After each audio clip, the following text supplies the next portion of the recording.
sekalian rahimani wa iyyakumullah, Allah memerintahkan tiang pelungguh untuk apa? Untuk istighfar. Wastaghfirullah. Wahai jamaah, beristighfarlah kepada Allah Subhanahu wa taala. Setelah kita analisa, setelah kita memikirkan, setelah kita mengkaji, ternyata jamaah sekalian rahimani wa iyyakumullah, istighfar ini dibutuhkan oleh seluruh manusia. Entah dia berdosa apalagi, entah dia tidak berdosa apalagi dia sedang melaksanakan ibadah, dia harus beristighfar. Inilah yang perlu kita sampaikan di tengah-tengah tiang pelungguh semua, dalam rangka kita bertaqarrub ila Allah Subhanahu wa taala. Walaupun tiang pelungguh ini sedang bertarekat, sedang mempelajari ilmu tarekat, sedang mempelajari zikrullah, jangan sampai tiang pelungguh ini tertipu oleh zikir kita sendiri, tertipu oleh istighfar kita sendiri yang mengatakan terbebas dari dosa, aman dari dosa. Tidak, jamaah sekalian, orang itu tidak pernah aman dari dosa. Taubat itu maqamatul ula, tangga pertama bagi mereka yang menuju hadrat Allah Subhanahu wa taala. Tangga pertama namanya maqamat taubah, kedudukan taubat. Harus lapasnya apa? Istighfar. Ini disebut orang bertakhalli, sunyi dirinya dari dosa. Bagaimana yang pelungguh menikah akan bisa berhias namun masih dekil? Bertakhalli dulu, sunyikan dirimu dari dosa dulu. Bagaimana caranya? Lembur dia dengan istighfar, lembur dia baru berhias. Apa hiasan kita jamaah sekalian? Ya zikrullah, ya sholawat, ya wirid-wirid lainnya. Nah, oleh sebab itu jamaah sekalian, hafizani wa iyyakumullah, barulah kita merasa bagaimana kita bisa merasakan kehadiran Allah Subhanahu wa taala di dalam diri kita. Ternyata kalau Allah hadir dalam diri manusia, kalau Allah hadir dalam diri manusia, orang itu menjadi orang yang tinggi akhlaknya. Orang yang tinggi akhlaknya. Maaf jamaah sekalian, barang siapa yang berakhlak, dia harus berkorban dulu. Dia harus berkorban dulu. Mustahil orang memiliki akhlak tanpa berkorban. Semakin banyak kita korbankan waktu kita, korbankan diri kita, korbankan emosional kita, selama itu semakin banyak yang perlu korbankan, semakin tinggi akhlak manusia. Rasulullah SAW, jemaah sekalian, hafizani wa iyyakumullah, paling tinggi akhlaknya. Karena dia adalah Rasulullah itu akhlaknya adalah akhlak Al-Quran. Rasulullah itu adalah Al-Quran berjalan. Tidak ada satu manusia pun yang akhlaknya seperti pas akhlak Al-Quran. Cuma satu, Rasulullah SAW. Kita jangan sekalian, akhlak Al-Quran kita berapa persen? 2%, 3%. Akhlak Al-Quran, akhlak Al-Quran yang Al-Quran terangkan yang mana yang selalu kita amalkan. Aneh jamaah pelungguh ini, yang paling diamalkan oleh manusia, orang Lombok, orang Indonesia, dan pelungguh semua ini adalah masna wasulah sawal dua. Kamu tak apa ini? Apa itu? Masna wasulah. Pada hari 2, 3, 4. Padahal ayat ini Allah turunkan pada saat orang Arab beristri banyak untuk meminimalisir keadaan.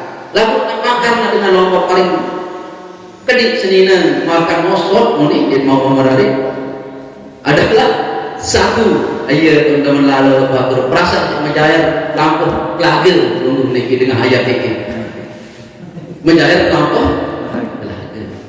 cuma tidak menjayar lampu lagil cuma bagus kuranda misi ini kita sekalian jangan ambil itu saja. Ambil juga fazkurullah dzikran katsira. Ambil juga Yuqridullaha qardan hasana. Ambil juga astagfirullah. Banyak belum ambil. Supaya yang belum memiliki berakhlak, dia tahu 100% berakhlak seperti Al-Quran, mana-mana setengah persen. Dia tahu setengah persen jamaah, mana-mana 1%.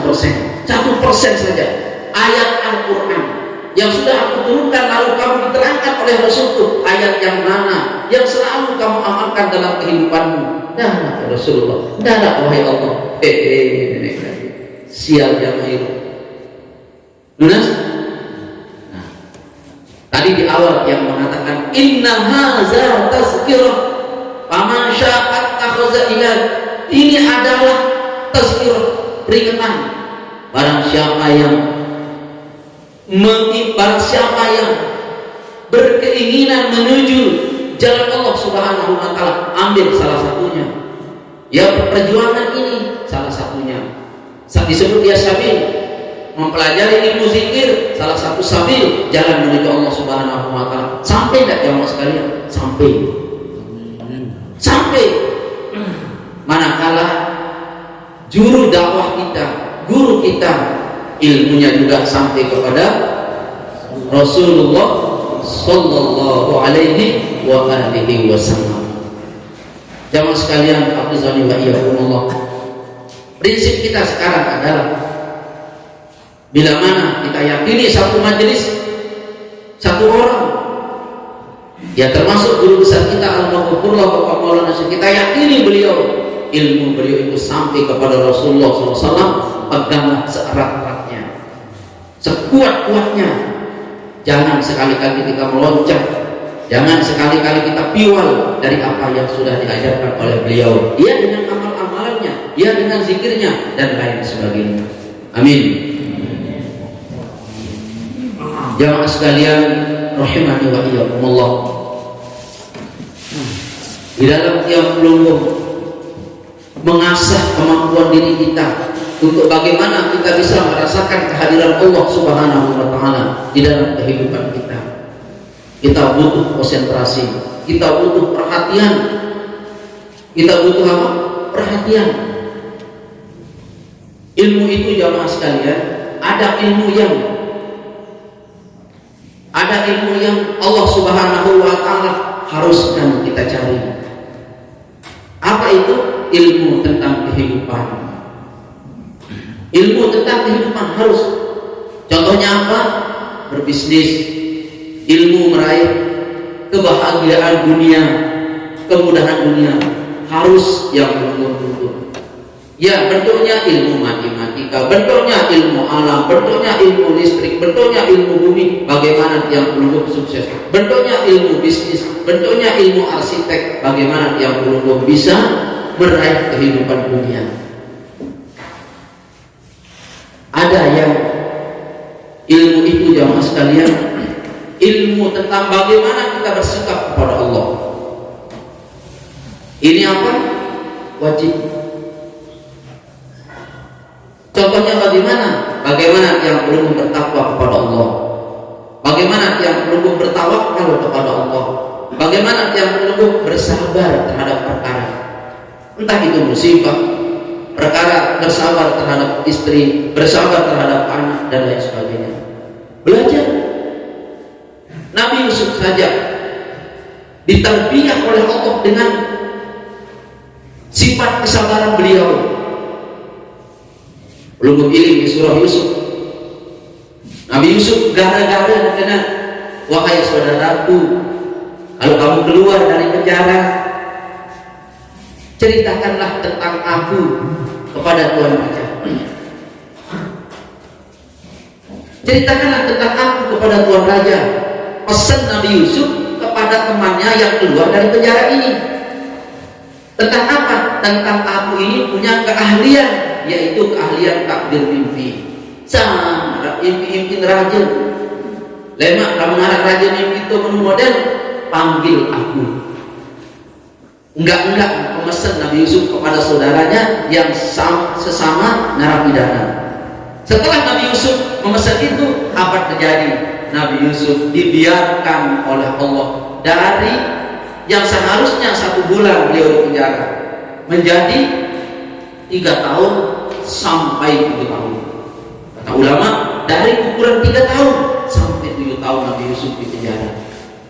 Kenapa Nabi Yusuf tidak menyerahkan diri kepada Allah secara tawakal, berharap kepada manusia yang sesama di narapidana ini, dan berharap kepada Tuhan Raja?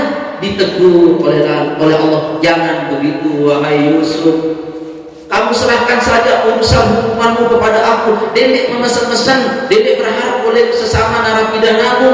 Jangan berharap kepada Tuhan Raja yang akan mengeluarkanmu, jangan berharap. Kenapa? Ulama tafsir mengatakan, engkau wahai Yusuf bukan manusia biasa, kamu itu nabi. Kamu itu nabi, tidak boleh begitu wahai Yusuf.